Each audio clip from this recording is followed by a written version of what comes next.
Donald Trump just wrapped up a disaster press conference in the Oval Office. Trump started screaming at members of the press. He said, "You're fake news, you're fake news. Don't you dare ask me questions." Then Donald Trump turned to a 16-year-old Ryder Williams, who's sitting next to him for like backup. Ryder Williams is that lifeguard from Santa Cruz who made that daring rescue that was caught on tape. So Trump brought him in as a prop to use as propaganda. And he's like, "Ryder, you agree with me, right? That's a fake news reporter," as he yelled at the reporter. It was utterly deranged. This, as the news broke that Donald Trump's approval now has hit a record low. Trump's approval is 33% in the latest Economist YouGov poll, his worst polling average since both terms. Also, we have gas prices at a record high right now, and the 30-year Treasury yields at a record high as well. Let me show you what went down in the Oval Office as Donald Trump starts yelling at a reporter. "Quiet," he says. "Quiet." Here, play this clip. Quiet. You're very disrespectful in front of this young man. Okay? Don't you find her disrespectful? He understands. Quiet. Who are you with? I'm with CNN. Fake news. You're fake news. You're a loud, boisterous person. You're fake news. Be quiet. Be quiet. Be quiet. You're a fake reporter, and you report fake news. Go ahead. And also, how pathetic was it that Donald Trump was turning to the 16-year-old boy and was like trying to encourage him to be like, "Yeah, let's hate that reporter." Then Donald Trump continues to yell at other reporters who were asking questions about the USS Abraham Lincoln and the horrid conditions aboard the USS Abraham Lincoln. By the way, it's not just that aircraft carrier. The MeidasTouch network reporting shows that multiple other aircraft carriers and other support ships, as well as U.S. bases in the region, have horrible conditions as well that the Trump regime is trying to cover up, as Donald Trump and his regime hate the military, hate our troops, and hate the United States of America. Here's what he says. Here, play this clip. Fake news. Be quiet. Be quiet. Be quiet. You're a fake reporter, and you report fake news. Go ahead. Mr. President, is there enough food on the USS Lincoln? Yeah, it is. That was a CNN fake report. The Lincoln has been out there for a period of time, good period of time. But over the years, we've had them out there much longer. I was at a group meeting, and an admiral came up to see me over the weekend. And it was at a big group, and he happened to be an admiral retired. He said, "I've been on ships that are out there much longer than that, sir. And I know people on the Lincoln, they say it's beautifully maintained and beautifully taken care of." And other people went out and they found out to be true. It was fake news reporting from CNN. Mr. President, there's a report. More from Donald Trump right here. A reporter said, "You would soon declare that the Strait of Hormuz is a territory of the United States, and you will be annexing the Strait of Hormuz. What's your response to that?" And Trump's like, "Yeah, we own it, we control it, and it will become part of the United States. It will be like a United States state. Maybe it'll become the 51st state." I mean, this guy is totally a lunatic. Here, play this clip. Last week you said that you would soon declare the Strait of Hormuz to be a territory of the United States. Could you elaborate? Well, I just think it's a great idea. Yeah, I mean, we control it. We control it with the blockade. We have a blockade. We control it with the blockade. And I like the idea of declaring it a territory. Why might you do that? We have total control over the strait. Now, they can be a nuisance. They can put a mine in the water, and people don't like having mines hit their billion-dollar ships, et cetera. But the blockade has been very effective. And, we're taking out, now maybe that will stop, or maybe it'll open up even further, but we're taking out millions of barrels of oil a week. If you look at the kind of numbers that we're doing, the strait is open. And the oil prices are coming down, and they will continue to come down unless we decide to do something far more drastic than we're doing. Iran is in big trouble. They have 300% inflation. The country's a mess, and the military is totally defeated. Then a reporter says, "Okay, but you also seem to be prioritizing your relationship, and you're believing that you have a personal love affair with Kim Jong-un over American alliances in South Korea and other partners. What say you, Donald?" And he's like, "Kim Jong-un and we go back really long. We have a great relationship together. And that's more important to me than my relationship with NATO or South Korea." Here, play this clip. You see, I'm actually making it much safer. Kim Jong-un has always treated me with great respect. And we met on numerous occasions, actually, 2 primary occasions, spoken and spent time. I understand him. He understands me. You're doing war games. I get along with him. You know, he didn't like Biden. He didn't like Obama. He didn't like anybody. But I get along with him very well. Now, what I'm doing is making things safer. Just the opposite. Quiet. You're very disrespectful in front of this young man. A reporter then asked Donald Trump, what's your response to Senator Ossoff in Georgia in his speech over the weekend, by the way, covered on the MeidasTouch network, where Senator Ossoff says Donald Trump doesn't give a crap about governing. All Donald Trump wants to do is inside stock trading, make money for himself, and go off and hide in food containers with Natalie Harp, his so-called human printer. Here, play this clip. Mr. President, yesterday John Ossoff said you'd rather travel with your aide, Natalie Harp, and build the ballroom than do your job as president. What is your response to John Ossoff? You mean Pee Wee Herman?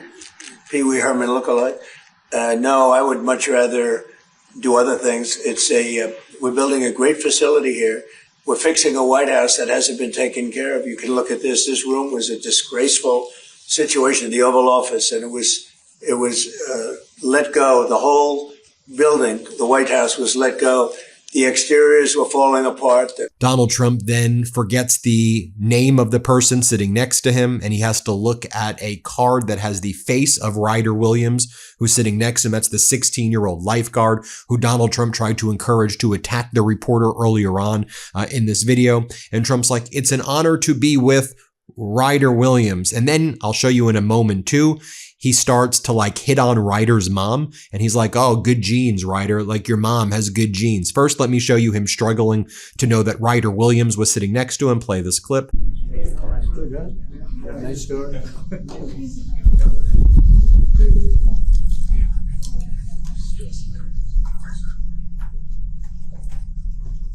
Well, thank you very much. And this is a great story. And it's an honor to be with Ryder Williams, who is a 16-year-old lifeguard, California, the Santa Cruz area. And then Donald Trump gets incredibly creepy with Ryder's mom. Here, play this clip. That's the mom. So you did a good job. It's good genetics. When you look at him, you can see really good.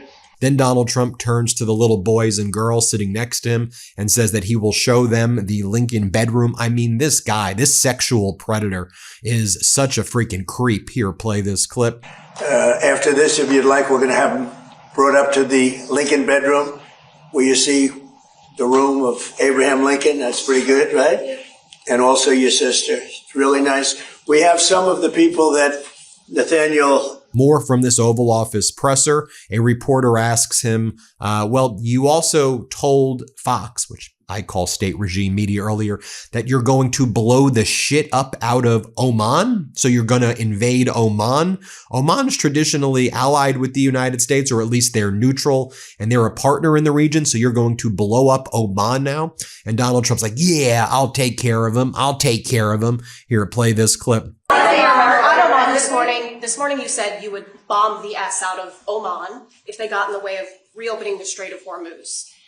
Would you say you're out of patience with Oman as strategic partners? No, I don't think they behave very well, but we'd handle them very easily, just like we do other things. And then a reporter says, so if you're so close with Kim Jong-un, why hasn't he responded to your request to meet or have a conversation? Are you just so thirsty with Kim Jong-un? And Donald Trump's like, well, he did respond. Okay, Donald, sure. Absolutely. I'll tell you how he responded. He's been doing ballistic missile tests in the region lately. He's been providing tens of thousands of troops to help Russia in Russia's war against Ukraine. He's also been part of the alliance with China, Russia, and Iran against the United States. But okay, sure, Donald. He spoke to you. Okay, who else is speaking to? Is the Ayatollah also in the room with you, Donald? Is the Ayatollah also there wanting to make a deal? Play this ridiculous clip about Kim Jong-un. Let's play it. Sir, why hasn't Kim Jong-un responded to your request to have a conversation? How do you know he hasn't responded? Has he? Yeah, he has. Did you speak to Where them? are you in conversation? And very positive. Well, just so you understand with South Korea, look. Then Donald Trump attacks South Korea and he attacks NATO. Play this clip. But I called him. I said, would you like to give us a little hand? We don't need help with Iran. But if you'd like, give us a hand with Iran. He said, no, thanks. And I said, wait a minute. We have 39,000 soldiers over there guarding you from Kim Jong-un, your next door neighbor. And you're not going to help us on a very easy military operation in Iran? That's strange. No, we'd rather not get involved. I say, well, why are we involved in helping you? So, and I want to help them, but you know, when you ask somebody, would you like to give us a hand? And they say, no, thanks.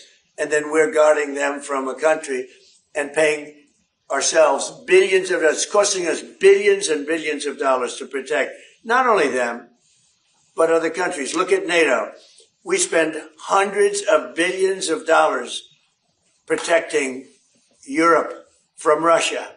Hundreds of billions, mostly from Russia, but from other things too. And then they say, well, they don't want to get involved with guarding the strait where they get most of their oil. They get 50% of their oil, and they don't want to get involved. Why are we doing it?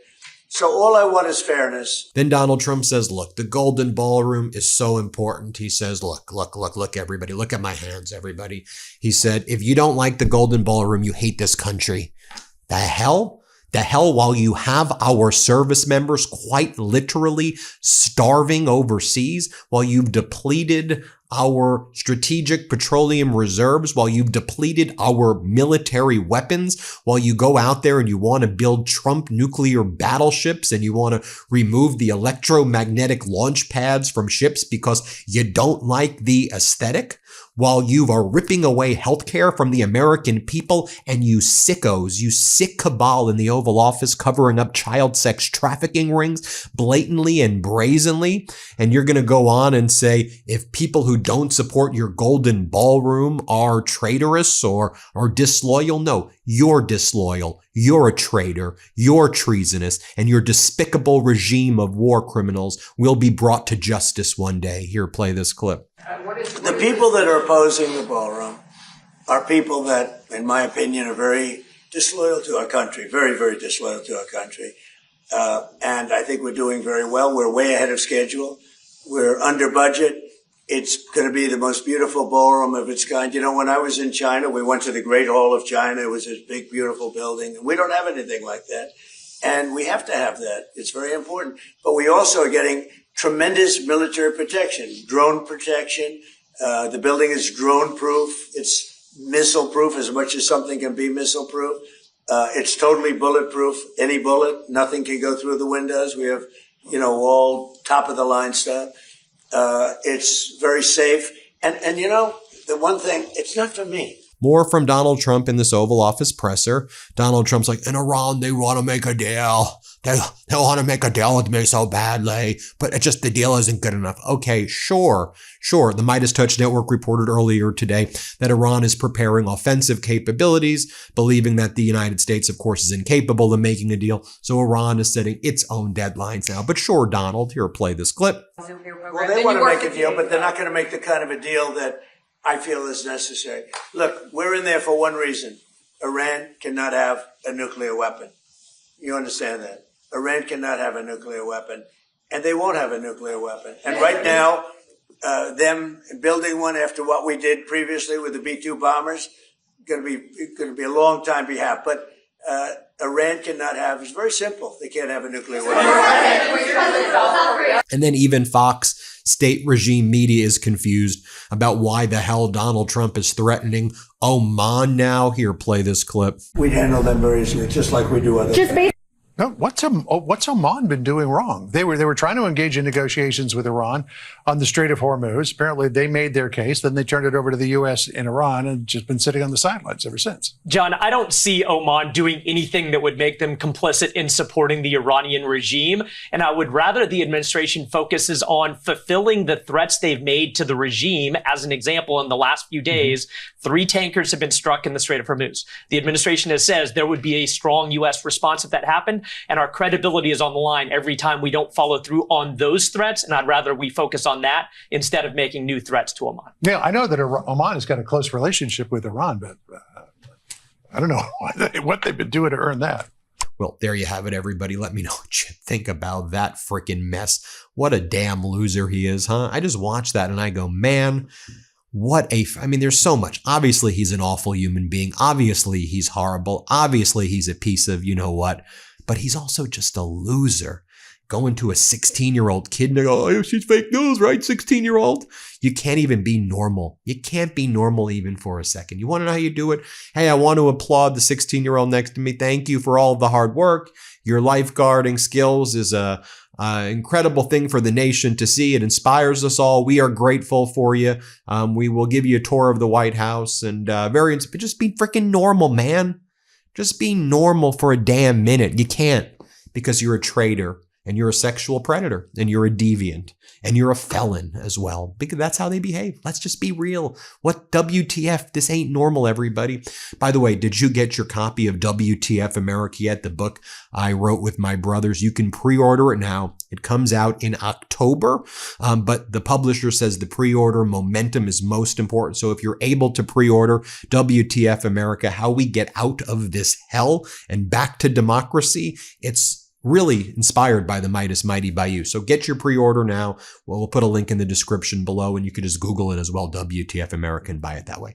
Thanks, everybody. We appreciate you. Shout out Meidas Mighty. Before you go, our book, WTF America, is available for pre-order now. It's the story of how we got here and how we fight our way back. To pre-order, scan the QR code or click the link in the description. Let's do this.